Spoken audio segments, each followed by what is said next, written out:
നമസ്കാരം. കേവലം വാക്കുകളിൽ ഒതുക്കാൻ കഴിയുന്ന ഒരു വിഷയമല്ല തെരുവ് നായശല്യം. തെരുവ് നായകളെ കൊണ്ട് പൊറുതിമുട്ടി ജീവിക്കുന്ന ഒരു ജനത.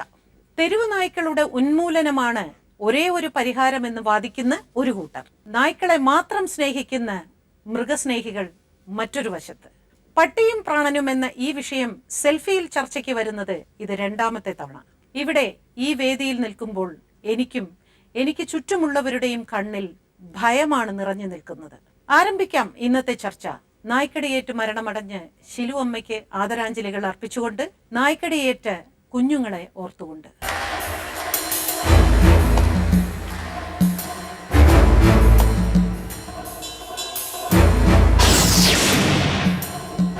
ഈ ചർച്ചയിൽ ഇന്ന് നമ്മോടൊപ്പം പങ്കെടുക്കുന്നത് ആരാധ്യനായ Thiruvananthapuram mayor Prashanth, doctor T S. Aneesh, assistant professor community medicine, medical college Thiruvananthapuram, M J. Antony, retired engineer, Latha Indira, people for animal forum, George Joseph, retired S P, doctor A S. Bijulal, nodal officer, animal husbandry department, dog control and public health, പത്രോസിയ. നമുക്ക് മേയറിൽ നിന്ന് തന്നെ തുടങ്ങാം. കുറേ കാലങ്ങളായിട്ട് കേരളത്തിലെ ജനങ്ങൾ നിരന്തരം ചർച്ച ചെയ്യുന്ന ഒരു വിഷയം തന്നെയാണ് പട്ടി പ്രശ്നം എന്ന് പറയുന്നത്, അല്ലേ? അത് എപ്പോഴും ഒരു അപകടം ഉണ്ടാകുമ്പോഴാണ് ഇതിന്റെ ചർച്ച വളരെ ഗൗരവത്തിലാവുന്നത്. കുറച്ചു കഴിഞ്ഞ് ഇതൊന്ന് ശമിക്കുമ്പോൾ വീണ്ടും നമ്മൾ ഇതിനെക്കുറിച്ചൊന്നും നടപടിയെടുക്കുന്നില്ല, ചർച്ച ചെയ്യുന്നില്ല, ഒന്നും ചെയ്യുന്നില്ല. എന്താണ് കോർപ്പറേഷൻ ഇനിയെങ്കിലും ഇതിനു വേണ്ടി ചെയ്യാൻ പോകുന്നത്? ഇനിയെങ്കിലും അല്ല, നിരന്തരമായി ചെയ്തുകൊണ്ടിരിക്കുന്നത് തന്നെയാണ് നഗരസഭയും മറ്റ് തദ്ദേശ സ്വയംഭരണ സ്ഥാപനങ്ങളും. ചില സ്ഥലങ്ങളിൽ അടിസ്ഥാനപരമായിട്ടുള്ള ചില പോരായ്മകൾ ഉണ്ട് എന്നുള്ളത് വാസ്തവമാണ്. ആവശ്യമായിട്ടുള്ള സ്റ്റാഫുകളുടെ കുറവ്, ഡോക്ടർമാരുടെ കുറവ്, മെഡിസിൻ്റെ കുറവ്.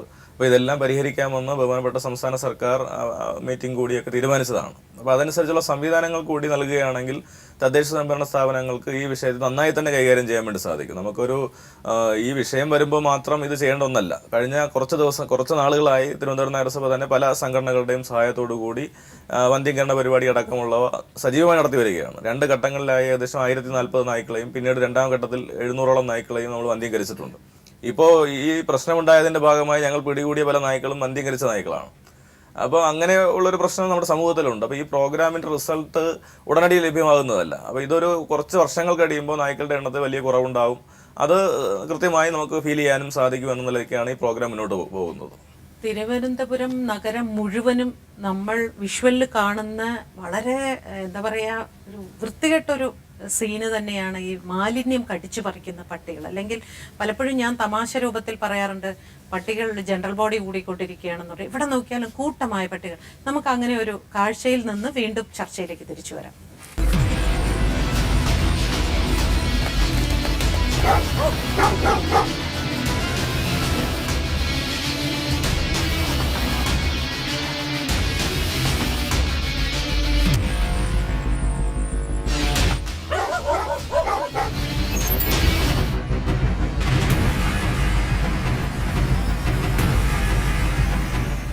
ഈ വന്ധ്യംകരിക്കാത്ത പട്ടികളാണ് ഏറ്റവും കൂടുതൽ ഇങ്ങനെ ഒരു അക്രമാസക്തരാവുന്നത് എന്ന് പറയുന്നു.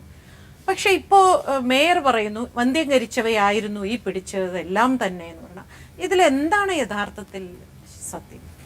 വന്ധ്യീകരണ ശസ്ത്രക്രിയ അത് നടപ്പിലാക്കി വന്നിട്ടുണ്ട്. അത് കഴിഞ്ഞ പ്രാവശ്യത്തെ എക്സ് മേയർ ചന്ദ്രൻ മേഡത്തിൻ്റെ സമയത്ത് നമ്മൾ HSI എന്ന് പറഞ്ഞൊരു സ്ഥാപനമായിട്ട് MOU ഏർപ്പെടുത്തി നമ്മൾ വന്ധ്യീകരിച്ചു. 1041 എണ്ണത്തിന് വന്ധ്യീകരിച്ചു. അത് കഴിഞ്ഞിട്ട് പിന്നെ അടുത്ത പ്രശാന്ത് സാർ വന്ന ആ സമയത്ത് നമ്മൾ 2 ഡോക്ടർമാരെയും 2 ഡോഗ് ഹാൻഡ്ലേഴ്സിനെയും 2 പാരാബിറ്റ്സിനെയും പിന്നെ ഡ്രൈവർ പിന്നെ ഒരു കീപ്പറും കൂടെ ഉൾപ്പെടുത്തിക്കൊണ്ട് നമ്മളൊരു ABC സ്വന്തമായ നിലയ്ക്ക് നമ്മൾ നഗരസഭയിൽ നടപ്പിലാക്കി. അപ്പം ഇപ്പം ഞാനും സിറ്റിയിൽ ഇറങ്ങി നമ്മൾ നോക്കുമ്പം നമ്മൾ ഈ വന്ധ്യീകരിച്ചതിന് ഇതിൻ്റെ ഇടത് ചെവിയിൽ ഒരു V ഷേപ്പിൽ കട്ട് ചെയ്യുന്ന ഒരു സംവിധാനം, അത് ലോകത്ത് എല്ലായിടത്തും അതേ ഒരു ലെവലിലാണ് ചെയ്യണമെന്നുള്ളതുകൊണ്ടാണ് ലെഫ്റ്റ് സൈഡ് മാത്രം ചെയ്ത്. അപ്പം ഈ വിഷയം നടന്നത് നമ്മുടെ നഗരസഭയുടെ അകത്തല്ല, പുറത്തായിരുന്നു. പക്ഷേ എങ്കിലും അന്ന് മേയർ അത് ഉടനെ ഇടപെടുകയും നമ്മൾ അവിടുത്തെ സ്ക്വാഡ് അവിടെ പുല്ലുവിളെ ചെന്നിരുന്നു. വന്ധ്യീകരണവും ഈ അക്രമാസക്താവുന്നത് തമ്മിൽ ബന്ധമുണ്ടോ സത്യത്തിൽ? അത് ഒന്ന് ഈ നായ്ക്കള് കൂട്ടം കൂടി കഴിഞ്ഞാൽ അതൊരു ഗ്യാങ് ഫോർമേഷൻ അല്ലെങ്കിൽ പാക്ക് എന്നൊക്കെ പറയുമ്പോൾ അവർ ആക്രമണ സ്വഭാവം. പക്ഷെ 1 2 ഒക്കെ ആണെങ്കിൽ പെട്ടെന്നല്ല, ഒറ്റയ്ക്കാണെങ്കിൽ നമുക്ക് അത് നേരിടാൻ പറ്റും. അന്ന് സംഭവിച്ചത് അതാണ്. ഈ ഗ്യാങ് ആയിക്കഴിഞ്ഞാൽ അത് ഉറപ്പായിട്ടും ആക്രമണം ഉണ്ടാവും. രാത്രി കാലങ്ങളിലൊക്കെ നമ്മൾ ഒറ്റയ്ക്ക് പോയാൽ എങ്ങനെ നേരിടണം ഡോക്ടർ പറയുന്നത്?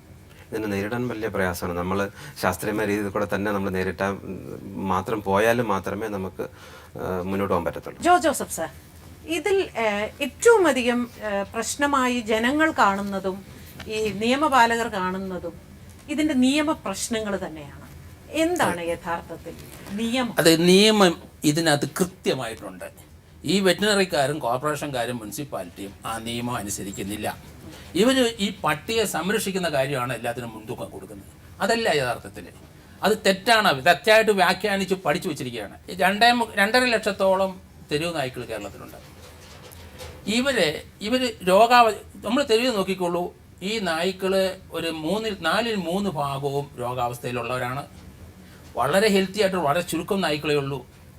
ഇത് വന്ധീകരിച്ചുകൊണ്ടെന്ന് വിചാരിച്ചാൽ ഫെറോഷ്യസ് ആകുന്ന ആ സ്വഭാവത്തിന് മാറ്റമൊന്നും വരത്തില്ല. ഇതൊക്കെ വെറുതെ ഇതൊക്കെ എന്തിനാണ് ഇങ്ങനെ പറയുന്നത് എനിക്ക് മനസ്സിലായത്. നിയമം കിടക്കുന്നുണ്ട് കോർപ്പറേഷൻ്റെ കീഴിൽ 438 മുനിസിപ്പാലിറ്റി ആക്ട്.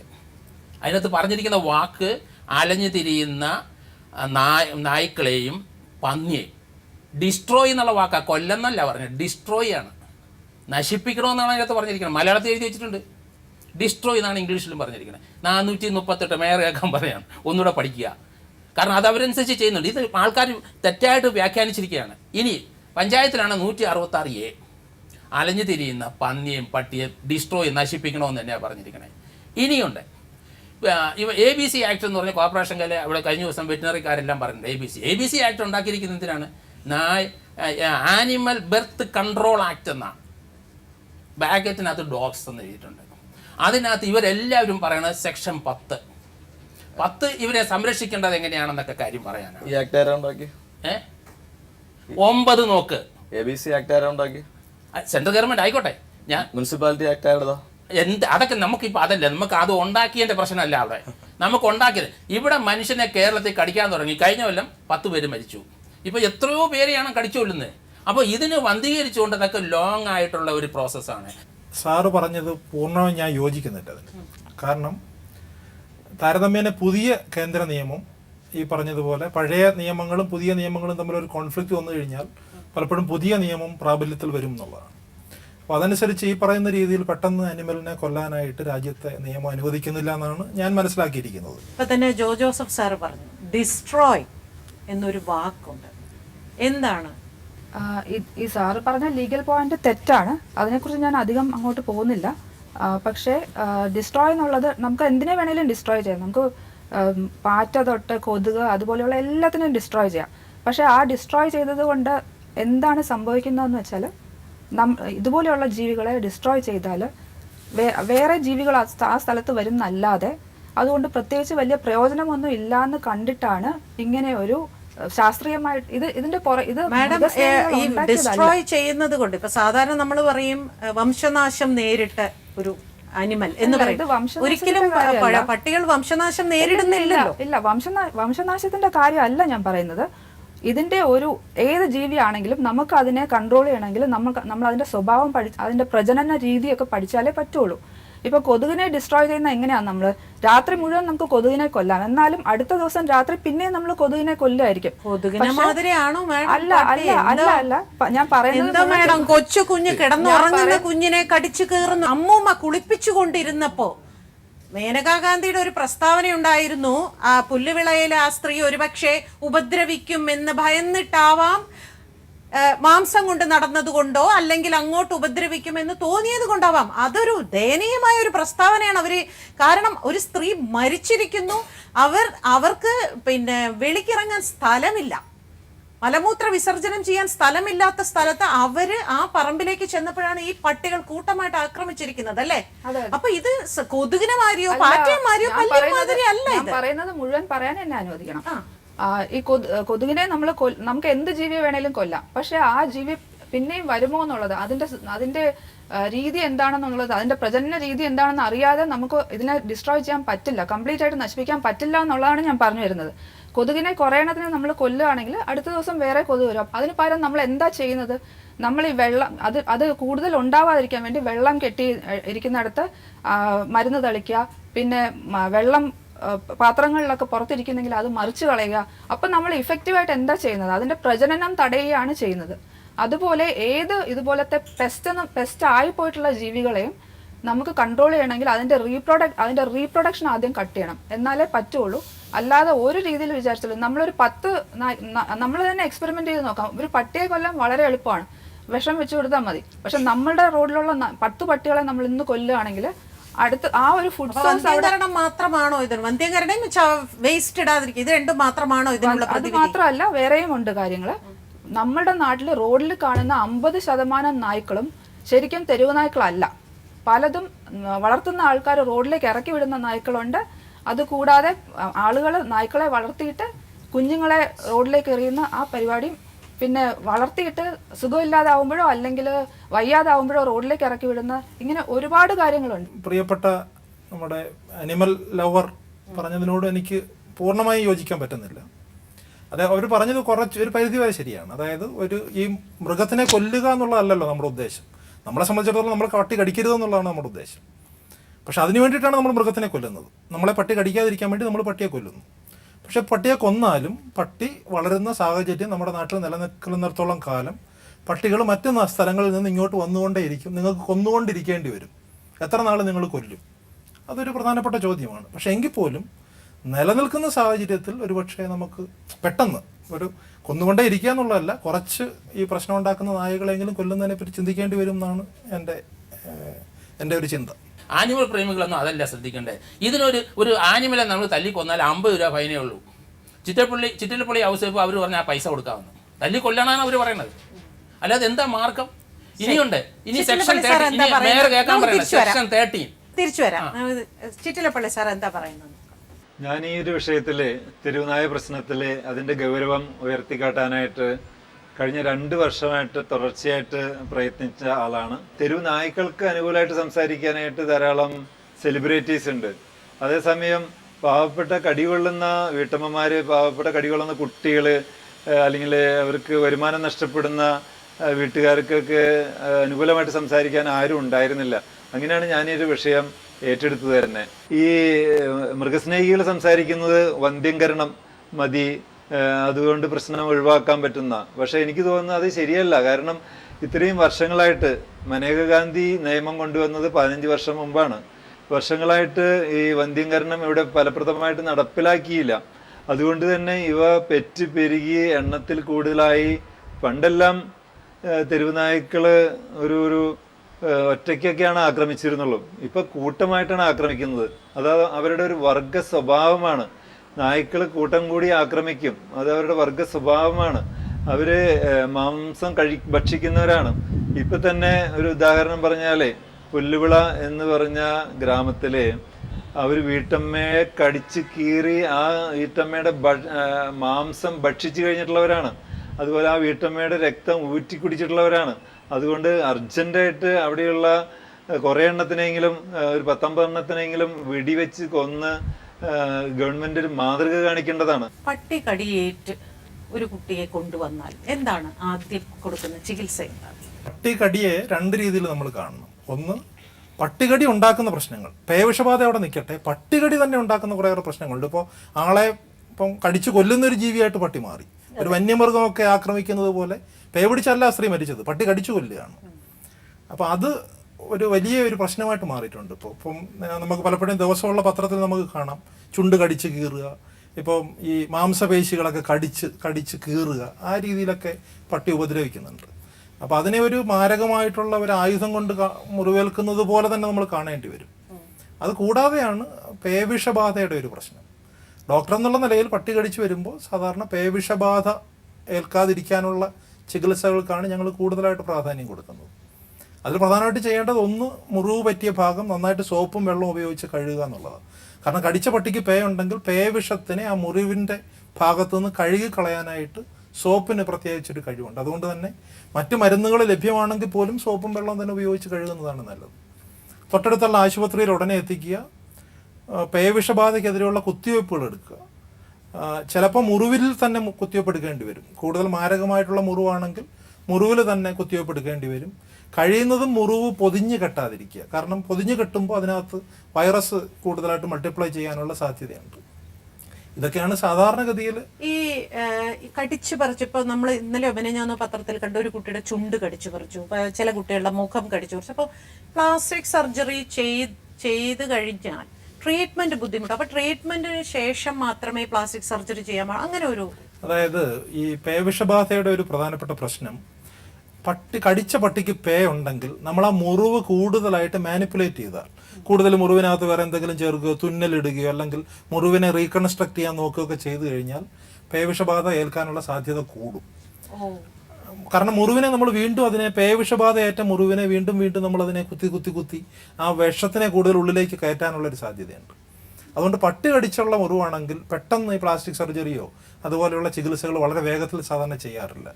നമ്മൾ സാധാരണ ചെയ്യുന്നത് പേവിഷബാധയ്ക്കെതിരെയുള്ള മുൻകരുതലുകൾ എടുത്തതിന് ശേഷം ഒരു മേബി ഒരു 6-12 മണിക്കൂറിന് ശേഷമായിരിക്കും ഒരു പക്ഷേ ആവശ്യമാണെങ്കിൽ പ്ലാസ്റ്റിക് സർജറി പോലെയുള്ള ചികിത്സയിലേക്ക് പോവുക. ഇതിപ്പോ ദിനം പ്രതി ഈ റിപ്പോർട്ടുകൾ കൂടിക്കൂടി വരികയാണോ, ഇങ്ങനെ പട്ടികടിയേറ്റ റിപ്പോർട്ട്, അതോ കുറയുന്നുണ്ടോ എന്തെങ്കിലും?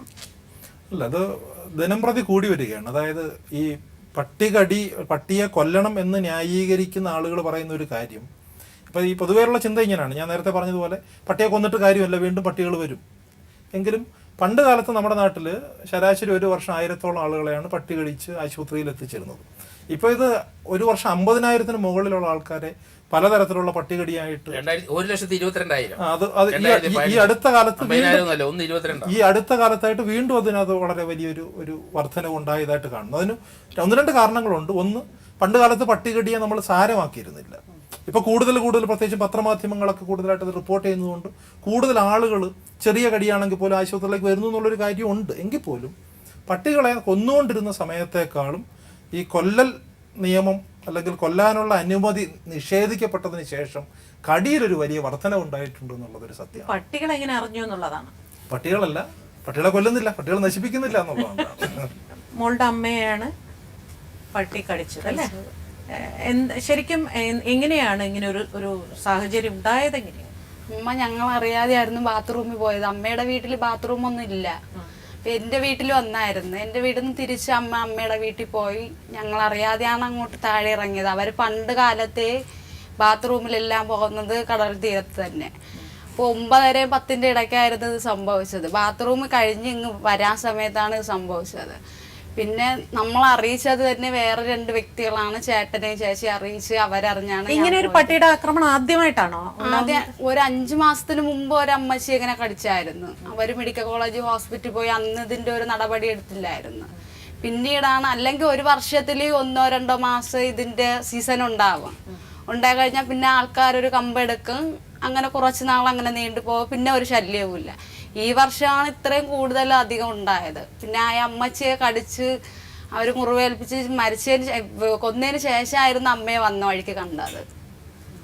ഇതിലാണ് അവർക്ക് 7:30 പറ്റുന്നു, അമ്മയ്ക്ക് 9-10 ഇടയ്ക്കായിരുന്നു. അപ്പോൾ സത്യത്തിൽ മാംസ കഷ്ണങ്ങളൊന്നും തന്നെ ഇല്ലായിരുന്നു. ഡോക്ടർമാർ ചോദിച്ചത് എങ്ങനെയാണ് സംഭവിച്ചത്, ആരും കണ്ടില്ലേ അമ്മ ഇങ്ങനെ ഇത്രയും ഇതായതുകൊണ്ട്. ഒരു ഫാമിലി കൂടെ കണ്ടത് കൊണ്ടാണ് അമ്മയ്ക്ക് ഇത്രയും ഭാഗമാണ് കൂടുതൽ പരിക്ക്. അവർ കണ്ടത് കൊണ്ടാണ് ഇത്രയും വേഗത്തിൽ ഇങ്ങനെ ഇത്രയും സീരിയസിലായി കിട്ടിയത്. പിന്നെ ഡോക്ടറെയൊക്കെ കാണിച്ച് അവരെല്ലാം എമർജൻസി പേഷ്യൻ്റ് ആണെന്ന് പറഞ്ഞ് പെട്ടെന്ന് തന്നെ ട്രീറ്റ്മെൻറ്റുകൾ എടുത്തുകൊണ്ടിരുന്നു. പുല്ലുവിളയിൽ നിന്ന് കുറച്ച് ആൾക്കാർ കൂടെ വന്നിട്ടുണ്ട്. അവിടെ കുറേ കാലങ്ങളായിട്ട് ഞങ്ങൾ TV-യിലൊക്കെ നിങ്ങളുടെ എല്ലാവരുടെയും പ്രസ്താവനകളും ഒക്കെ കണ്ടിരുന്നു. കുറെ കാലങ്ങളായിട്ട് തന്നെ നിങ്ങൾക്ക് ഈ ഉപദ്രവം ഉണ്ട് അല്ലേ? ഈ ഉപദ്രവം തുടങ്ങിയിട്ട് കുറെ കാലങ്ങളായി. പരാതിപ്പെട്ടിട്ടുണ്ടോ? പരാതിപ്പെട്ടു കഴിഞ്ഞാൽ ഇപ്പോൾ ആ സമയം ഗവൺമെന്റുമായിട്ട് ഇതിനൊരു ഇപ്പോഴാണ് ആരോടാ പരാതിപ്പെടുന്നത്? ഞങ്ങള് ഗവൺമെന്റിലാണ് പരാതിപ്പെടുന്നത്. പഞ്ചായത്തിന് അവരുടെ പരിമിതിക്കകത്ത് ചെയ്യാൻ പറ്റുമെന്ന് അവർ പറയുന്നുള്ളൂ.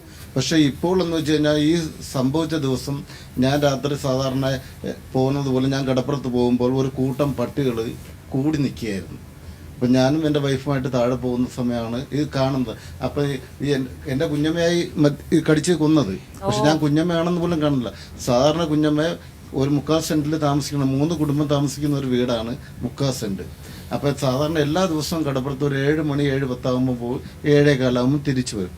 അപ്പോൾ 7:15 7:20 തിരിച്ചു വരാത്തതുകൊണ്ട് മരുമകൾ പറഞ്ഞ അമ്മ കടപ്പുറത്ത് പോയി, ഭർത്താവിൻ്റെ അടുത്ത് മോൻ്റെ അടുത്ത് പറഞ്ഞ് അമ്മ കടപ്പുറത്ത് പോയി കാണാനില്ല. അപ്പോൾ അങ്ങനെ അമ്മ തിരിഞ്ഞു പോണ നേരമാണ് ഞാൻ എൻ്റെ വൈഫുമായിട്ട് താഴെ പോകും. അപ്പോൾ എൻ്റെ വൈഫ് താഴെ പോകുമ്പോൾ വൈഫിനെ പട്ടി പിടിക്കുന്നു, ഞാൻ കയറി അറ്റാക്ക് ചെയ്യുന്നു. അങ്ങനെ പട്ടി അങ്ങോട്ട് ഇങ്ങോട്ട്. അപ്പോഴാണ് മോയ് അമ്മയെ ചെന്ന് പിടിക്കുന്നു, മോനെ ആക്രമിക്കാൻ വന്ന് മോൻ കടലിൽ ചാടുന്നു. ആ ചാടിയ മോനെ ഞാൻ വീണ്ടും പട്ടി ആക്രമിക്കാൻ കടലിലോട്ട് പോകുന്നു. ഞാൻ പറഞ്ഞു നീ അതിലേ പോകണ്ട, നീ ഞാൻ നിൽക്കുന്ന വഴി വാ. അങ്ങനെ ഞാൻ അവനുമായിട്ട് അവനെ എൻ്റെ അടുത്ത് വിളിച്ചു, എൻ്റെ വൈഫിനെ മുകളിൽ കയറ്റിട്ട് ഞാൻ അവനുമായിട്ട് ചെന്ന് ഈ അമ്മയെ എടുക്കാൻ പോകുന്നു. ഈ അമ്മയെ എടുക്കാൻ പോകുമ്പം ഈ ഭാഗം 10-25ഓളം പട്ടികളുണ്ടായിരുന്നു. അതെന്ന് വെച്ചാൽ ഞാൻ പറഞ്ഞില്ലേ അമ്മയാണെന്ന്, എൻ്റെ കുഞ്ഞമ്മയാണ്. പക്ഷെ എനിക്ക് അങ്ങനെ ആണാണെന്ന് അറിയില്ല. ഞാൻ ആലോചിച്ചെന്ന് വെച്ചാൽ അപ്പം ഞാൻ പോകുമ്പോൾ ഈ ഭാഗമൊന്നുമില്ല, കൈയും കാലും ഒന്നുമില്ല, ശരീരത്ത് വസ്ത്രങ്ങളൊന്നും ഇല്ലായിരുന്നു. അപ്പം എങ്ങനെയോ അന്നേരം അമ്മയെ എടുക്കുമ്പോൾ അമ്മയ്ക്ക് ബോധമുണ്ടായിരുന്നു. ആ അമ്മയെ എടുത്തിട്ട് ഞങ്ങൾ നേരെ 108 വിളിക്കാൻ നോക്കിയപ്പോൾ 108 ഇപ്പം നിരോധിച്ചിരിക്കുക. നേരെ പെട്ടെന്ന് ഒരു ഓട്ടോ പിടിച്ച് ജനറൽ ആശുപത്രിയിലേക്ക് ഞങ്ങൾ തിരിക്കുകയായിരുന്നു. തിരിച്ചു വരുമ്പോൾ ഏകദേശം വെളിഞ്ഞ എത്തുന്നതിന് മുമ്പേ അമ്മ മരിച്ചു. അപ്പം ഞങ്ങൾ എന്തൊരു അമ്പലത്തുറ ഒരു മറ്റേ വലിയൊരു ആശുപത്രി ഉണ്ടല്ലോ, അല്ലരിപ്പാണോ? അല്ല, ഞാൻ ഈ ഓട്ടോയിൽ ഞാനും കൂടെ പോവുകയായിരുന്നു. അമ്മയുടെ ഒരു മോനും മരുമോളുമായിട്ട് അങ്ങനെ പോയപ്പോൾ ഈ അമ്മ ഈ ഇടയ്ക്ക് എത്തിയപ്പം ഏകദേശം തീരാറായി. അപ്പം ഞാൻ അല്ലരിപ്പിൽ പോയിട്ട് ഞാൻ ഡോക്ടറെ ഒന്ന് വിളിച്ചു. കാരണം അമ്മയ്ക്ക് എന്തെങ്കിലും ബോധമുണ്ടെങ്കിൽ മാത്രമല്ലേ നമുക്ക് കൊണ്ടുപോകാം. കാരണം എന്ന് വെച്ച് കഴിഞ്ഞാൽ അമ്മയുടെ സ്ഥിതി ആരും കൈകൊണ്ട് എടുക്കില്ല, അത്രയും ആവശ്യം.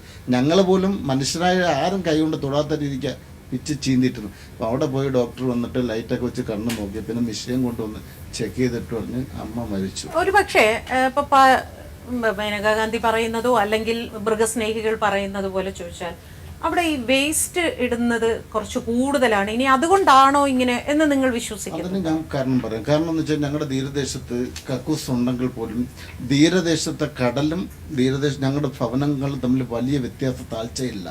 കടൽ പൊങ്ങുമ്പോൾ ഞങ്ങളുടെ മാലിന്യങ്ങൾ ഞങ്ങളുടെ കക്കൂസിൽ പൊങ്ങാറുണ്ട്. നമുക്ക് ഒരു 2 ഉറ അവിടെ താക്കുന്ന 1 ഉറയോളം വെള്ളം നിൽക്കും. അപ്പം കടൽ പൊങ്ങുമ്പോൾ അവിടെ വെള്ളം സ്വാഭാവികമായിട്ട് പൊങ്ങും. അപ്പം അങ്ങനെ വരുമ്പോൾ നമ്മൾ എന്ത് ചെയ്യും, നമ്മുടെ വീട്ടിൽ തന്നെ കക്കൂസിലിരിക്കാൻ സാധ്യതയില്ല. അപ്പോൾ അങ്ങനെ അവിടെ ഒരു ടോയ്ലറ്റ് ഉണ്ട് പുല്ലുകളെ. ആ ടോയ്ലറ്റിൽ നിന്ന് 4:30 മണിയാകുമ്പോൾ ഒരു ടോയ്ലറ്റ് അടയ്ക്കും. അത് കഴിഞ്ഞ് പറഞ്ഞാൽ എല്ലാവരും ആണുങ്ങളും പെണ്ണുങ്ങളും പോകുന്നത് ഈ സുരക്ഷിതമായ കടപ്പുറത്താണ്. അങ്ങനെ സ്ഥിരം കാലങ്ങളായിട്ട് പോയിക്കൊണ്ടിരിക്കുന്നത്. അങ്ങനെ സംഭവിച്ചതാണ് ഈ യഥാർത്ഥ നിയമ തടസ്സം എന്താണ്? നമ്മുടെ ആക്ടിൽ ഇത് പറഞ്ഞിട്ടുണ്ട് എങ്കിലും പിന്നീട് വന്നിട്ടുള്ള കേന്ദ്ര നിയമം അതിനെ ഓവർലേക്ക് ചെയ്യുന്നു. നിലവിലുള്ള കേന്ദ്ര നിയമമാണ് നിലവിൽ ആപ്ലിക്കബിൾ എന്നുള്ള വശം വെച്ചാണ് നമുക്കിത് കാര്യങ്ങൾ അനലൈസ് ചെയ്യേണ്ടത്. അപ്പോൾ ഔദ്യോഗിക സ്ഥാനത്തിരുന്നുകൊണ്ട് മുഴുവൻ നായ്ക്കളെയും നമുക്ക് ഒന്നെടുക്കാം എന്നുള്ളൊരു തീരുമാനം പ്രഖ്യാപിക്കാൻ കഴിയില്ല. അത് തന്നെയാണ് സംസ്ഥാന സർക്കാരും ബന്ധപ്പെട്ടവരും പറഞ്ഞത്, തദ്ദേശ സ്വയംഭരണ സ്ഥാപനങ്ങൾ ബന്ധപ്പെട്ടവരും പറഞ്ഞത്. ജനങ്ങളുടെ ആശങ്ക അകറ്റുന്നതിനാവശ്യമായിട്ടുള്ള കാര്യങ്ങൾ തദ്ദേശ സ്വയംഭരണ സ്ഥാപനങ്ങൾ ചെയ്യും. അതിപ്പോൾ ആരോർത്താലും ഞങ്ങളുടെ ചുമതല ഞങ്ങൾ കൃത്യമായി നിർവഹിക്കുകയും ചെയ്യും. നിയമപരമായി ഇപ്പോൾ ചെയ്യാൻ വേണ്ടി കഴിയുന്ന കാര്യമാണ് ഞാൻ ആദ്യം സൂചിപ്പിച്ചത്. ആ നിലയിൽ നമ്മൾ കൂടുതൽ ആക്റ്റീവായി മുന്നോട്ട് കൊണ്ടുപോവുക. പിന്നെ ഈ മൃഗസ്നേഹികൾ അടക്കമുള്ള ആൾക്കാർക്ക് വേണമെങ്കിൽ ഞങ്ങൾ സ്ഥലം കൊടുക്കാം, പട്ടികളെ പിടിച്ചും കൊടുക്കാം. അവിടെ പാർപ്പിക്കുന്നതിന് ആവശ്യമായിട്ടുള്ള സൗകര്യങ്ങൾ അവരും കൂടെ ചെയ്യട്ടെ. അവർ അത്രയ്ക്ക് വലിയ സ്നേഹം ഉണ്ടെങ്കിൽ അവരും വന്ന് കുറെ നായ്ക്കളെ പരിപാലിക്കട്ടെ. ഒരു പക്ഷേ ഒരു പട്ടിയെ ഒരാള് ഈ പറയുന്ന എന്നെ ആക്രമിക്കാൻ ഒരു പട്ടി വന്നു, എനിക്ക് നിവൃത്തിയില്ല, ഞാൻ അതിനെ കൊന്നു, എന്താണ് ശിക്ഷ? 50 രൂപ ഫൈൻ. ജയിൽ ശിക്ഷയൊന്നുമില്ലേ? ജയിൽ ശിക്ഷ അത് സെക്കൻഡ് ഒഫൻസിലേ വരുന്നുള്ളൂ. മറ്റേ 50 രൂപ ഇപ്പൊ പഴയ ആക്ട്. ഇദ്ദേഹം പറഞ്ഞു, മേയർ പറഞ്ഞു ഒരു ആക്ടിന് പുതിയ ആക്ട് അങ്ങനല്ല, പട്ടിയുടെ ബെർത്ത് കൺട്രോളിന് വേണ്ടിയിട്ട് മാത്രമാണ്. അത് അങ്ങനെ വ്യത്യാസം കാണിക്കരുത്. ബെർത്ത് കൺട്രോളിനാണ് ഇപ്പോഴത്തെ ആക്ട്, അല്ലാതെ മറ്റേ ആക്ടുമായിട്ട് കമ്പയർ ചെയ്ത് ഇദ്ദേഹം പറഞ്ഞ തെറ്റ്. പുതിയ നിയമം വന്നാൽ അത് അൻസസിറ്റിയാണ്, പക്ഷെ അതിനെ സംബന്ധിച്ചായിരിക്കണം നിയമം. ഇത് ബെർത്ത് കൺട്രോളിന്റെ കാര്യത്തിനാണ് നിയമം വന്നത് 2001. ഞാനിതിനെപ്പറ്റി എനിക്കറിയാവുന്ന കാര്യം പറയാം. 2011 അമെൻഡ് ചെയ്ത ആക്ടാണ് ഇപ്പോൾ നിലനിൽക്കുന്നത്. അത് പ്രകാരം നേരത്തെ ബഹുമാനപ്പെട്ട വെറ്ററിനറി സർജൻ പറഞ്ഞതാണ് നിയമമായിട്ട് കുറച്ചുകൂടെ അടുത്ത് നിൽക്കുന്നതെന്ന് എനിക്ക് തോന്നുന്നു. അതായത് മൃഗങ്ങൾക്ക് വേണ്ടിയിട്ടുള്ള മേ ബി അവർക്ക് പറയാം. ഇല്ല അങ്ങനെ ആക്ടൊന്നും ഇല്ല. ഇതൊക്കെ തെറ്റിദ്ധരിപ്പിക്കുന്നതാണ്. ക്രൂവൽറ്റി ടു ആനിമൽ 1960, അതും ABC ആക്ട്, ബെർത്ത് കൺട്രോൾ അല്ലാതെ. പിന്നെ കോർപ്പറേഷൻ ആക്ട്, മുനിസിപ്പാലിറ്റി, ഇതല്ലാതെ വേറൊരു ആക്റ്റും ഇല്ല. പിന്നെ ഒരു ആക്ട് ഉണ്ട് ഇതിനകത്ത്, മനുഷ്യന്റെ ജീവനും സ്വത്തിനും സംരക്ഷണം കൊടുക്കാനായിട്ട് കോൺസ്റ്റിറ്റ്യൂഷണൽ റൈറ്റാണ്. 131 CRPC പോലീസ് ചെയ്യേണ്ട ആക്ട് പറയുന്നുണ്ട്. ആരും ചെയ്യുന്നില്ല. മനുഷ്യനെ കൊല്ലുക എന്നല്ലാതെ അതിലപ്പുറം ഇവിടെ നടക്കില്ല. കാരണം തെരുവെന്ന് പറയുന്നത് എന്തിനാണ്? പട്ടിക്കുള്ളതല്ല. മനുഷ്യന് യാത്ര ചെയ്യാനും സഞ്ചരിക്കാനുമാണ് തെരുവ്. ഈ പട്ടിയെ തെരുവിലിട്ട് വളർത്തുന്നത് എന്തിനാണ്? അത് ഉന്മൂലനം ചെയ്യണമെന്ന് തന്നെയാണ് ഞാൻ പറഞ്ഞത്. അതിനകത്ത് നിയമപരമായിട്ട് ഒരു നമുക്ക് സംരക്ഷണം കിട്ടും. അത് പേടിക്കാതെ ചെയ്താൽ മതി. സാർ ഇങ്ങനെ പട്ടികളെ പുനരധിവസിപ്പിക്കുന്ന ഒരു അല്ലേ ആണ്. ഇപ്പോ സാറ് അങ്ങനെ ഉണ്ടോ? എത്ര പട്ടികളുണ്ട്? അല്ല, ഞാൻ തയ്യാറാണെന്ന് സ്വന്തമല്ല, തയ്യാറുമല്ല. ഞാൻ 80 വയസ്സ്, ഏകദേശം 80 വയസ്സുള്ള ഒരാളാണ്. 2 കൊല്ലം മുമ്പാണ് എൻ്റെ മനസ്സിൽ ഇങ്ങനെ പത്ര റിപ്പോർട്ടുകൾ കണ്ടത്, ഇങ്ങനെ ഒരു ആശയം ഉദിച്ചത്.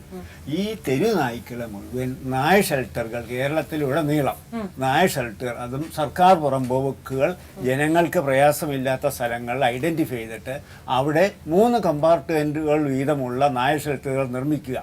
അവിടെ തെരുവിൽ നിന്ന് പിടിക്കുന്ന നായ്കളെ ആണും പെണ്ണുമായിട്ട് ആദ്യത്തെ 2 കമ്പാർട്ടുകളിൽ തരംതിരിച്ചിടുക, സ്റ്റെറിലൈസ് ചെയ്തിട്ട് 3ാമത്തെ കമ്പാർട്ടുകളിൽ ഇരിക്കുക. ഇവയെ ജനമല്ല സർക്കാർ സംരക്ഷിക്കണം. എന്തുകൊണ്ട് നമുക്ക് ഇദ്ദേഹം പറയുന്ന ഈ സജഷൻ സ്വീകരിച്ചുകൂടാ? അല്ല, ആ സജഷൻസിന്റെ ആദ്യപടി എന്ന നിലയിലാണ് തിരുവനന്തപുരം നഗരസഭ അതിന്റെ പേട്ട മൃഗാശുപത്രി അനുബന്ധിച്ച് ഒരു റീഹാബിലിറ്റേഷൻ സെന്റർ തുടങ്ങിയത്. ഞാൻ പറഞ്ഞില്ല, പരിമിതമായ സൗകര്യങ്ങൾ മാത്രമാണ് നിലവിൽ അവിടെ ഉള്ളത്. നിശ്ചിത എണ്ണം നായ്ക്കളെ മാത്രമേ പരിപാലിച്ച് മുന്നോട്ട് കൊണ്ടുപോകാൻ വേണ്ടി കഴിയൂ. അപ്പോൾ കൂടുതൽ സൗകര്യം ഏർപ്പെടുത്താമെന്ന് ഇപ്പോൾ സർക്കാർ അറിയിച്ചിട്ടുണ്ട്. അങ്ങനെ വരികയാണെങ്കിൽ നഗരസഭയുടെയൊക്കെ ഒഴിഞ്ഞ പുറമ്പോക്കുകളിലും അങ്ങനെയൊക്കെ നമുക്ക് ആലോചിക്കാവുന്ന കാര്യമേ ഉള്ളൂ. കൊന്നെടുക്കാൻ വേണ്ടി കഴിയാത്തൊരവസരത്തിൽ നമുക്ക് അങ്ങനെ ആലോചിക്കാം. അപ്പോൾ അത് ആ നിലയിലൊരു പ്രപ്പോസൽ നമുക്ക് വന്നു കഴിഞ്ഞാൽ നമുക്ക് ഉന്മൂലനാശം വരുത്തുക എന്ന് പറഞ്ഞാൽ അത് പ്രാക്ടിക്കലായി ശരിയല്ല. ഒന്ന്, നായ്ക്കളെ ഉന്മൂലനാശം വരുത്തുമ്പോൾ പകരം വേറെ ജീവികളടങ്ങും, എലികളടക്കമുള്ളവ ഉണ്ടാവും, അങ്ങനെയുള്ള പല പ്രശ്നങ്ങളുണ്ടാവും. അപ്പോൾ അക്രമകാരികളായ നായ്ക്കളെ കൊല്ലാനുള്ള ഒരു അനുവാദം സർക്കാരിൽ നിന്നും കോടതിയിൽ നിന്നും ഈ മൃഗസംരക്ഷണ പ്രവർത്തകരുടെയൊക്കെ ഭാഗത്തു നിന്നുണ്ടായിക്കഴിഞ്ഞാൽ അത് കുറെ കൂടി പ്രാക്ടിക്കലായിരിക്കും. ഇപ്പം ഈ അമ്മയെ കടിച്ചു കൊന്ന 25ഓളം നായ്ക്കളുണ്ടല്ലോ, ആ നായ്ക്കളെ കൊല്ലാൻ എന്താ തടസ്സം എന്നുള്ളത് കൃത്യമായി വ്യക്തമാക്കേണ്ടതുണ്ട്. അതിനെപ്പോലും കൊല്ലാൻ അനുവദിക്കില്ല എന്ന നിലയിൽ വാദമുഖങ്ങൾ ഉയരുമ്പോഴാണ് പലവിധ സംശയങ്ങൾ ഭരണകർത്താക്കളുടെയും ഉദ്യോഗസ്ഥന്മാരുടെയും എല്ലാം ഭാഗത്തുനിന്നുണ്ടത്. അപ്പോൾ ജനങ്ങളെ തെറ്റിദ്ധരിപ്പിക്കാൻ വേണ്ടി പല കാര്യങ്ങളും പല രൂപത്തിൽ പറഞ്ഞു പരത്തുന്നുണ്ടാവും. പക്ഷെ ഒരു കൃത്യമായ കാര്യം ഇന്ന രീതിയിൽ ചെയ്യണം എന്ന നിലയ്ക്ക് ആരും പ്രസ്താവിച്ച് കാണുന്നില്ല. ബഹുമാനപ്പെട്ട സുപ്രീം കോടതി പോലും ഒരു വിധി പ്രസ്താവത്തിൽ പറഞ്ഞത് അക്രമകാരികളായ നായ്ക്കളെ കൊല്ലാമെന്ന് പറഞ്ഞു. അതേ സുപ്രീം കോടതി തന്നെ പിന്നീട് അങ്ങനെ പാടില്ല എന്നും പറഞ്ഞിട്ടുണ്ട്. അപ്പോൾ ആ നിലയിൽ പല നിലയ്ക്കുള്ള വ്യാഖ്യാനങ്ങൾ ഇതുമായി ബന്ധപ്പെട്ട് ഉണ്ടായിക്കൊണ്ടിരിക്കുന്നതാണ്. ഇതുമായി ബന്ധപ്പെട്ട ഒരു ആശയക്കുഴപ്പത്തിന്റെ കാരണമെന്നാണ് ഞാൻ മനസ്സിലാക്കുന്നത്. കന്യാകുമാരിയിൽ മായിയമ്മ എന്നൊരു ആൾദൈവം ഉണ്ടായിരുന്നു 10-15 വർഷത്തിന് മുമ്പേ. അവരുടെ കൂടെ 10-30 പട്ടികൾ ഒന്നിച്ച് നടക്കുമായിരുന്നു. ആ യാതൊരു ശല്യമില്ലാതെ വളരെ സ്നേഹമായിട്ട് അവർ മരിച്ചു. അവരുടെ ഫോട്ടോ വെച്ച് പൂജിക്കുന്നവർ ഇന്നും ഉണ്ട്, മായിയമ്മയുടെ ഭക്തര്. അതേപോലെ ഈ മൃഗസ്നേഹികൾ തീർച്ചയായിട്ടും സാറിന് വളരെ നല്ലൊരു സജഷനാണ്. കാരണം അവരോട് കുറെ പട്ടികൾ വളർത്താമെങ്കിൽ ഒരു പരിധി വരെ ഇത് നമുക്ക് പരിഹരിക്കാൻ സാധിക്കും. ഈ കണ്ണൂര് മുത്തപ്പൻ കോവിലിലും നമ്മൾ അമ്പലത്തിൽ കയറി കഴിഞ്ഞാലേ അവിടെ മുഴുവനും ഇങ്ങനെ നിറയെ പട്ടികളെ കാണാം. അവിടെ ഒരുപാട് ആളുകൾ തൊഴാനൊക്കെ വരുന്നുണ്ട്. അവിടെയൊന്നും അങ്ങനെ പട്ടികളെ ആക്രമിക്കുന്നത് ആരും പറഞ്ഞു കേട്ടിട്ടില്ല, വാർത്തയൊന്നും വന്നിട്ടില്ല. എൻ്റെ ഒരു ചോദ്യം ലതയോടാണ്. ഈ നിങ്ങൾ മൃഗസ്നേഹികൾ എന്ന് പറയുന്നു, നിങ്ങൾക്ക് ഈ മൃഗത്തെ, ഈ പട്ടിയെ കൊല്ലരുത്, അല്ലെ പട്ടി ഇങ്ങനെ ചെയ്യണം, പട്ടി ഇങ്ങനെ ചെയ്യണം, അങ്ങനെ ചെയ്യണം, ഇന്ന വകുപ്പ് പ്രകാരം അത് തെറ്റാണ് ശരിയാണ് എന്നൊക്കെ നിങ്ങൾ പറയുന്നുണ്ടെങ്കിലും ഇതുങ്ങളെ സംരക്ഷിക്കാൻ നിങ്ങൾ എന്ത് ചെയ്യുന്നു? ഈ മൃഗസ്നേഹികൾ എന്ന് പറയുന്ന നിങ്ങൾ, ഇപ്പൊ സാറ് പറയുന്നു എനിക്ക് സമൂഹത്തിനോട് ബാധ്യതയുള്ളത് കൊണ്ടാണ് ഞാനിങ്ങനെ ഒരു, അദ്ദേഹത്തിന് വേറെ ഒന്നുമില്ല, അദ്ദേഹത്തിന് ലാൻഡില്ല, അദ്ദേഹം പട്ടിയെ പിന്നെ ഇതിനു മുമ്പ് പട്ടിയെ സ്നേഹിക്കുകയോ സംരക്ഷിക്കുകയോ ഒന്നും ചെയ്തിട്ടില്ല. പക്ഷേ ഇങ്ങനെ ഒരു സജഷൻ അദ്ദേഹം പറയുന്നു. പക്ഷെ നിങ്ങളെപ്പോലുള്ളവർ അങ്ങനെയല്ല. നിങ്ങളെപ്പോലുള്ളവർ ഈ പട്ടികൾക്ക് വേണ്ടി നിരന്തരം വാദിക്കുകയും, അത് ഡൽഹിയിലിരുന്ന് ഇപ്പം മേനകാ ഗാന്ധിയൊക്കെ ഇരിക്കുന്ന ഏരിയയിലോട്ട് പട്ടി പോകില്ല, അത്രയും പ്രൊട്ടക്റ്റഡ് ഏരിയയിലാണ് അവർ ജീവിക്കുന്നത്. സാധാരണക്കാരന് ആർക്കും ഇവിടെ ജീവിക്കാൻ പറ്റുന്നില്ല. ഒരു മനുഷ്യന് രാവിലെ നടക്കാൻ പോയാൽ പ്രശ്നം, സ്കൂട്ടറിൽ പോയാൽ പ്രശ്നം, കാർ ഓടിച്ചു പോയാൽ പ്രശ്നം, എല്ലാ രീതിയിലും പ്രശ്നം. പോട്ടെ, അതൊരു ജീവിയാണ്, അതിനെ നമ്മൾ കൊല്ലരുത്. എങ്കിൽ നിങ്ങൾക്ക് എന്തുകൊണ്ട് ഇതിനൊരു പ്രതിവിധി കണ്ടെത്തി? അതായത് വെറുതെ വാക്കുകൾ കൊണ്ട് പറയുകയല്ല, പ്രാവർത്തികമായിട്ട് നിങ്ങൾക്ക് എന്ത് ചെയ്യാൻ പറ്റുമെന്ന് ചിന്തിച്ചുകൂടെ? പ്രാവർത്തികമായിട്ട് ഞങ്ങളുടെ ലെവലിൽ നിന്നുകൊണ്ട് ചെയ്യുന്നുണ്ട്. എന്ത്? ഞങ്ങളൊരു ആനിമൽ ഷെൽട്ടർ നോക്കുന്ന ഒരു സംഘടനയാണ്. മലയൻകീഴാണ് ഞങ്ങളുടെ ഷെൽട്ടർ ഉള്ളത്. അവിടെ ഇതുപോലെയുള്ള നായ്ക്കളെ ഒരുപാട് പട്ടികളുണ്ട്, ഏകദേശം 85ഓളം ഉണ്ട്. പിന്നെ അല്ലാതെ ഒരു ചെറിയ അനക്സ് പോലെ ഉണ്ട്, അവിടെ ഒരു 28 എണ്ണം അടുപ്പിച്ചുണ്ട്. ഇതെല്ലാം മിക്കവാറും എല്ലാം നാട്ടുകാരെ അബാൻഡൻ ചെയ്യുന്ന, അതായത് അവരവരുടെ വീടുകളിൽ നിന്ന് എറിയുന്ന നായ്ക്കളാണ് മിക്കവരും. അതുകൂടാതെ എവിടെ നായ്ക്കുട്ടികൾ ഉണ്ടെന്ന് റോഡിൽ ആൾക്കാർ വലിച്ചെറിഞ്ഞിട്ടുണ്ടെന്ന് പറഞ്ഞാൽ ഞങ്ങളെ വിളിക്കുമ്പോൾ ഞങ്ങൾ വന്ന് എടുക്കാറുണ്ട്. അതിനെ കൊണ്ടുപോയി അവിടെ വെച്ചിട്ട് വാക്സിനേഷനും ഒക്കെ ചെയ്തിട്ട് എല്ലാ സൺഡേയും നമ്മൾ ശംഖുമുഖത്ത് ഒരു പ്രോഗ്രാം നടത്താറുണ്ട്, ഒരു അഡോപ്ഷൻ പ്രോഗ്രാം. അതായത് താല്പര്യമുള്ളവർക്ക് ഈ നായ്ക്കുട്ടികളെ അല്ല വലിയ നായ്ക്കളെ ആയാലും ഞങ്ങൾ ഇതിന് അഡോപ്ഷന് കൊടുക്കും. ഒരു കാശും നമുക്ക് തരേണ്ട ആവശ്യമില്ല. എന്ന് മാത്രമല്ല, പെൺനായ്ക്കളെ നമ്മളുടെ സാധാരണ നായ്ക്കളെ എടുക്കാൻ പണ്ടൊക്കെ ആൾക്കാർക്ക് വലിയ മടിയായിരുന്നു. പക്ഷെ ഇപ്പം അത് മാറി വരുന്നുണ്ട്. അപ്പം സാധാരണ നമ്മളുടെ നാടൻ നായ്ക്കളെ വളർത്തുന്നത് നല്ലതാണെന്നുള്ള ഒരു അവബോധം ഇപ്പം നാട്ടുകാർക്ക് വരുന്നുണ്ട്. അങ്ങനെ ഒരുപാട് പേര് നമ്മുടെ അടുത്തുനിന്ന് ഈ സാധാരണ നായ്ക്കുട്ടികളെ എടുത്തുകൊണ്ട് പോവാറും. അല്ല മാഡം, അങ്ങനെ പറയുകയാണെങ്കിൽ ഇപ്പൊ അവരവിടെ ഇപ്പോഴും 10-80 നായ്ക്കൾ ഇപ്പോഴും അവിടെ ഉണ്ട് ചുറ്റിപ്പറ്റിയാണെങ്കിൽ അവരെയൊക്കെ അങ്ങോട്ട് കൂടെ. ഈ മേഡം ഇന്നലെ അവിടെ ഒരു മീറ്റിംഗ് ഉണ്ടായിരുന്നല്ലോ, ആ സമയത്ത് നമ്മുടെ കൂടെ ഒരു സാറ് പറഞ്ഞു 7 എണ്ണം ഞാൻ പോയി കടപ്പുറത്തുനിന്ന് കണ്ടതാണ്. അത് എത്ര മണിക്കാ? 5:30-ക്ക് ശേഷം. അപ്പൊ 7 മണി കഴിഞ്ഞാൽ ഞങ്ങളുടെ സ്ഥിതി എന്താ? എത്ര എണ്ണം? അതെന്തുകൊണ്ട് നമുക്ക് ചെയ്തുകൂടാ? അത്തരം കാര്യങ്ങളല്ലേ യഥാർത്ഥത്തിൽ ഇപ്പൊ എല്ലാം നമ്മൾ കോർപ്പറേഷൻ ചെയ്യണം, സർക്കാർ ചെയ്യണം എന്ന് പറയുന്നതിന് പട്ടിയുടെ വിലയില്ലയോ? ഇല്ല, ഞങ്ങളിപ്പം പട്ടിയാവണം, പട്ടികൾ മനുഷ്യനാവണമെന്നാണ് ഞാൻ പറയുന്നത്. ഈ പട്ടിയുടെ ഈ വിഷയം നടന്ന കഴിഞ്ഞ ആഴ്ച, അതിന്റെ അടുത്ത ദിവസം തന്നെ ഞങ്ങൾ പഞ്ചായത്ത് പ്രസിഡന്റിനെ പോയി കണ്ടിരുന്നു. ഇവരുടെ പഞ്ചായത്തിലുള്ള, അല്ലെങ്കിൽ പഞ്ചായത്ത് പ്രസിഡന്റിനോട് നിങ്ങൾ ചോദിച്ചു നോക്കൂ. ഞാനുണ്ടായിരുന്നു, പിന്നെ സ്ട്രീറ്റ് ഡോഗ് വാച്ച് എന്ന് പറഞ്ഞ വേറൊരു അസോസിയേഷൻ ഉണ്ടായിരുന്നു. അത് അവിടെ അടുത്ത് തന്നെ പ്രവർത്തിക്കുന്നതാണ്. ഞങ്ങൾ പറഞ്ഞു ഈ പ്രശ്നമുള്ള പട്ടിക്കൂട്ടത്തിനെ നമുക്ക് ഇവരൊക്കെ ഐഡന്റിഫൈ ചെയ്യാൻ പറ്റുള്ളൂ, ഞങ്ങൾക്ക് ഐഡന്റിഫൈ ചെയ്യാൻ പറ്റില്ല. കാണിച്ചു തന്നാൽ ഞങ്ങൾ കൊണ്ടുപോകാമെന്ന് പറഞ്ഞു. അല്ല, അതേ പറ്റുള്ളൂ. അല്ല മാഡം, അതായത് മനുഷ്യന് ഉപദ്രവകരമായി തെരുവിൽ അലഞ്ഞു നടക്കുന്ന, ഞാൻ ചോദിക്കട്ടെ, തെരുവിൽ അലഞ്ഞു നടക്കുന്ന മനുഷ്യരെ കഴിയുന്നതും അത്തരം സോഷ്യൽ സർവീസുകാർ കൂട്ടിക്കൊണ്ടുപോയി അതിനൊരു ഷെൽട്ടർ ഹോം, ഭിക്ഷാടന പുനരധിവാസ കേന്ദ്രം, അങ്ങനെ കേരളത്തിൽ അങ്ങോളം ഇങ്ങോളം ഉണ്ട്. അതുപോലെ ഇങ്ങനെ അലഞ്ഞു നടക്കുന്ന പട്ടികളെ മനുഷ്യന് നാളെ കടി കൊണ്ടതിന് ശേഷം നമ്മൾ പോയി അതിനെ പുനരധിവസിപ്പിക്കാം എന്ന് ചിന്തിക്കുന്നതിന് മുൻപ് ഇത് ചെയ്തൂടെ? അതല്ലേ കുറെ കൂടെ മൃഗസ്നേഹം എന്ന് പറയുന്നത്. അതിന് മുൻപേ ചെയ്തൂടെ എന്ന് പറഞ്ഞാൽ, ഇപ്പം നമ്മൾ 2001 മുതൽ അവിടെയും ഇവിടെയും പട്ടികളെ കൊന്നുകൊണ്ടിരുന്നു, ഇല്ലാന്ന് ആർക്കും പറയാൻ പറ്റില്ല. അവിടെയും ഇവിടെയും പല പഞ്ചായത്തുകളും നായ്ക്കളെ കൊന്നുകൊണ്ട് തന്നെയാണ് ഇരുന്നത്, ഇല്ലാന്നൊന്നും പറയാൻ പറ്റില്ല ആർക്കും. എന്നിട്ടും പട്ടികളുടെ എണ്ണം കുറഞ്ഞില്ല. കാരണം ആരും അത് നോക്കുന്നില്ല, അത് നിയമം ഒന്നും നോക്കുന്നില്ല. ഈയിടെ ഈ നിയമത്തിനെ പറ്റി കൂടുതൽ അവയർനെസ് വന്നപ്പോഴാണ് എല്ലാവരും അത് നോക്കുന്നത്. പല പഞ്ചായത്തുകളിലും പട്ടികളെ കൊന്നുകൊണ്ട് തന്നെയായിരുന്നു ഇരുന്നത്. കൊന്നുകൊണ്ടിരുന്നു എന്ന് മാഡം വെറുതെ പറയുന്നതാണോ അതോ നിയമപരമായിട്ട് ചെയ്തിട്ടുണ്ടോ? തെറ്റല്ല. ഞാൻ RTI പ്രകാരം ഒരുവിധം എല്ലാ പഞ്ചായത്തിൽ നിന്നും അതിന്റെ ഇൻഫർമേഷൻ കളക്ട് ചെയ്തിട്ടുണ്ട്. പല പഞ്ചായത്തുകളിലും നായ്ക്കളെ കൊന്നുകൊണ്ട് തന്നെ. ഒരു ദിവസം രാത്രി 7:30-ക്ക് ഈ പുല്ലുള്ള കടപ്പുറത്ത് നിൽക്കുക. ഞാൻ വരാമെന്ന് പറഞ്ഞതാണല്ലോ. അപ്പൊ വരാന്ന് പറഞ്ഞിട്ട് നിങ്ങൾ പോയി. അപ്പൊ നിങ്ങൾ ഇപ്പൊ നിങ്ങൾ മേഡം നിൽക്കുമ്പോൾ തന്നെ 7 പട്ടികളെ കണ്ടതായിട്ട് മാഡം, അവരുടെ വികാരം നമുക്ക് മനസ്സിലാകും. കാരണം അനുഭവിക്കുന്നത് അവരാണ്. ഞങ്ങൾക്ക് രാത്രി കാലങ്ങളിൽ പഠിക്കാൻ വീട്ടിൽ വളർത്തിയ പട്ടി തന്നെ അവര് കൊന്നുകൊണ്ടിരിക്കുന്നത്. ഞങ്ങൾക്ക് ഈ പട്ടികളുടെ ആവശ്യമില്ല. ഒരു മിനിറ്റ്. പഞ്ചായത്ത് കൊന്നുകൊണ്ടിരിക്കുകയാണെന്ന് മാഡം പറയണത് അത് സത്യമല്ല. ഞാനൊരു കാര്യം പറയട്ടെ, പഞ്ചായത്ത് ആരും കൊല്ലുന്നില്ല, ജനങ്ങൾ കൊല്ലുന്നു. പഞ്ചായത്ത് അത് കണ്ടു. ഒരു ഇലക്ഷൻ വന്നു കഴിഞ്ഞാൽ നാട്ടുകാരാണ്, തീരദേശവാസികൾക്കാണ് കൂടുതലും ബെനിഫിറ്റ്. ഒരു ഇലക്ഷൻ വന്നു കഴിഞ്ഞാൽ എന്തുകൊണ്ടാണ് ഈ പട്ടിക ഒരു തീരുമാനം എടുക്കുന്നില്ല? മാഡം പറഞ്ഞതുപോലെ കടിച്ചതിന് ശേഷമാണ് ഇതിന് തീരുമാനം എടുക്കുന്നത്. കടിച്ചതിന് ശേഷം തീരുമാനം എടുക്കണമെന്ന് ഞാൻ പറയുന്നില്ല. ഞങ്ങൾക്ക് ചെയ്യാൻ പറ്റിയത് ഞങ്ങൾ ഓഫർ ചെയ്തു. പക്ഷെ അവർക്ക് യഥാർത്ഥത്തിൽ ഓഫർ ചെയ്യാം. മരിച്ചു കഴിഞ്ഞാൽ ഞങ്ങൾക്ക് ഓഫർ ചെയ്തിട്ട് അത് എന്തരാണ് ബെനിഫിറ്റ്? നിങ്ങൾ 2 ലക്ഷം രൂപ തരാം, മനുഷ്യന് തിരിച്ചു തരാൻ പറ്റുമോ? ഒരു കാര്യം പറഞ്ഞോട്ടെ, അപ്പൊ ഈ പട്ടികളെ കൊന്നുകൊണ്ടിരുന്നു എന്നതിന് വല്ല പ്രൂഫ് ഉണ്ടോ? ഇഷ്ടംപോലെ പ്രൂഫുണ്ട്. ഒരു പ്രൂഫില്ല, ഒരു പ്രതികരണം. ഒരു വീട്ടിൽ, എന്റെ വീട്ടിൽ ഒരാളെ കടിക്കുമ്പോൾ ഞാൻ ചിലപ്പോൾ പ്രതികരിച്ചെന്നിരിക്കും. ആ ഒരു സ്വാഭാവിക മനുഷ്യന്റെ പ്രതികരണം മാത്രമാണ് സംഭവിച്ചത്. മാഡം ഇഷ്ടംപോലെ പ്രൂഫ് ഉണ്ടെന്ന് പറയുമ്പോൾ മാഡം ഒരു കാര്യം മനസ്സിലാക്കണം. ഈ പ്രോഗ്രാം കാണുമ്പോൾ ജനങ്ങൾ വിചാരിക്കുന്നത് എന്താ പറയാ, അത് ശരി, അപ്പൊ പിന്നെ എല്ലാത്തിനെയും നമുക്ക് കൊല്ലാമല്ലോ എന്ന് വിചാരിക്കും. അങ്ങനല്ല. അപ്പൊ അങ്ങനെയാണെങ്കിൽ ഇവിടെ നിയമമില്ല എന്നാണ്. അപ്പൊ ഇത് വെറുതെ പറഞ്ഞ് പേടിപ്പിക്കുകയാണോ എന്നൊരു ചോദ്യം പബ്ലിക്കിന്റെ ഇടയിൽ നിന്ന് വരും. ഇത് വെറുതെ പറഞ്ഞ് ഭയപ്പെടുത്തുന്നതാണോ? യഥാർത്ഥത്തിൽ കൊല്ലാൻ പാടുണ്ടോ, കൊല്ലാൻ പാടില്ലേ? കൊല്ലാൻ പാടില്ല, പക്ഷെ പല സ്ഥലത്തും കൊല്ലുന്നുണ്ടായിരുന്നു. അത് നിങ്ങൾക്ക് അറിയാമെങ്കിൽ നിങ്ങൾ എന്തുകൊണ്ട് നടപടി എടുത്തിട്ടില്ല? അപ്പൊ അത് നടക്കുന്നുണ്ട്. ശരി, നമുക്കത് തിരിച്ചു വരാം.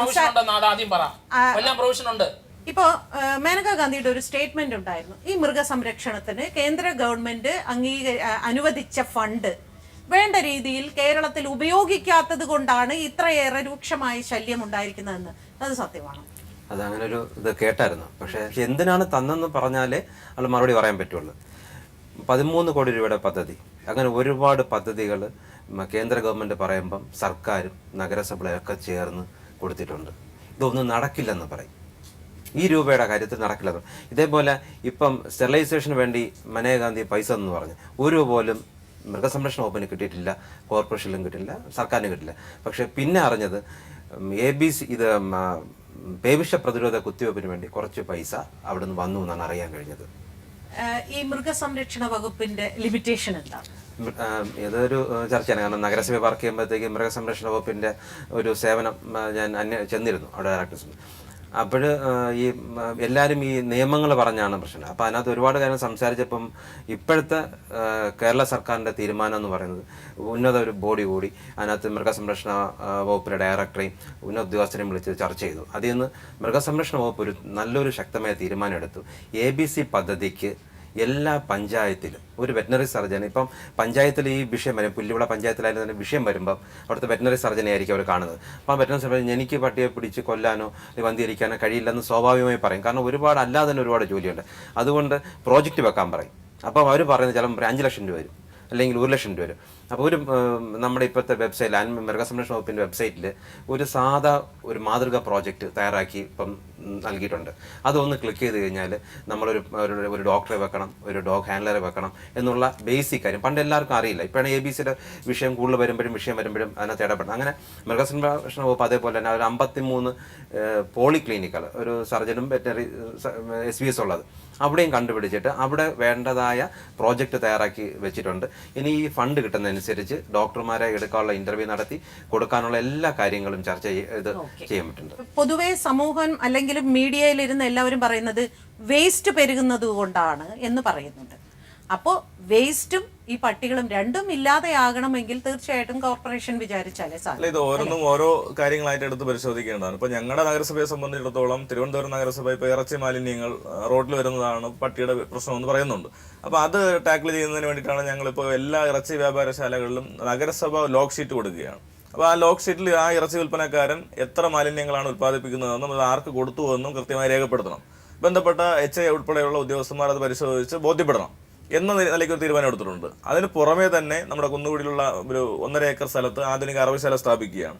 അപ്പോൾ അതും കൂടി വരുമ്പോൾ തിരുവനന്തപുരം നഗരത്തിൽ ഇറച്ചി മാലിന്യത്തിന്റെ പ്രശ്നം നമുക്ക് അതുവഴി ഇല്ലാതാക്കാൻ വേണ്ടി സാധിക്കും. രണ്ടാം ഘട്ടത്തിൽ നമ്മൾ ചെയ്യാൻ വേണ്ടി ഉദ്ദേശിക്കുന്നത് മുഴുവൻ നായ്ക്കൾക്കും ഏതെങ്കിലും വീട്ടുകാരൻ നായ വളർത്തുകയാണെങ്കിൽ അയാൾ നിർബന്ധമായും നഗരസഭയിൽ നിന്ന് ലൈസൻസ് എടുത്തിരിക്കണം.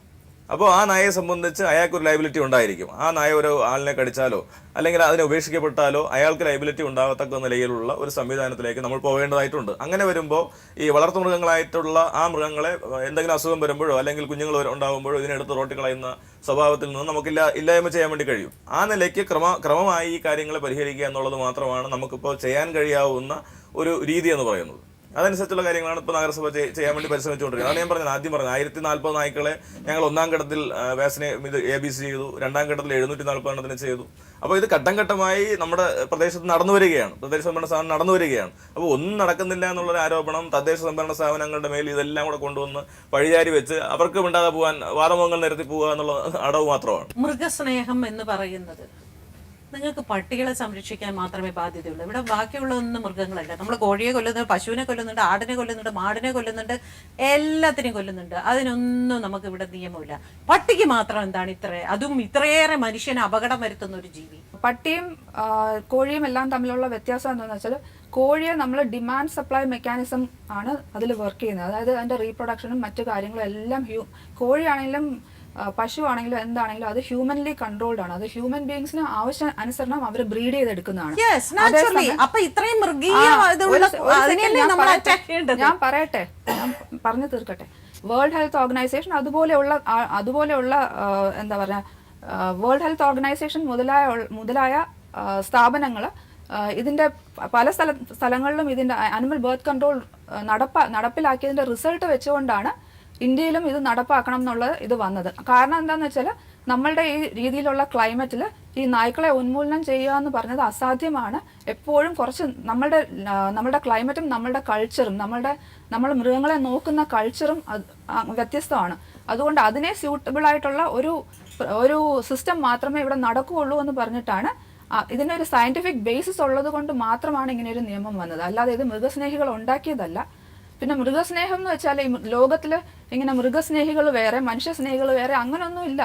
ഈ മൃഗസ്നേഹികൾ ഇല്ല മാഡം, അങ്ങനെ ഉണ്ട്. കാരണം അങ്ങനെ ഉള്ളത് കൊണ്ടാണ് മനുഷ്യന് വേണ്ടി സംസാരിക്കാൻ അധികം ആളില്ലാത്തതും മൃഗങ്ങൾക്ക് വേണ്ടി സംസാരിക്കാൻ ഒരുപാട് ആളുകളുള്ളതും. അത് പറഞ്ഞാൽ ഇവിടെ തീരില്ല. ഞാൻ ഒരു കാര്യം മേയറുടെ അടുത്ത് ചോദിക്കട്ടെ, മറ്റു സംസ്ഥാനങ്ങളിലൊന്നും ഇത്രമാത്രം ഇതൊരു ഇഷ്യൂ അല്ലല്ലോ, എന്തുകൊണ്ട് നമ്മുടെ ഇവിടെ മാത്രം ഇത് ഇത്രയേറെ ഒരു വലിയ പ്രശ്നവും വലിയൊരു ചർച്ചയുമാവുന്നു?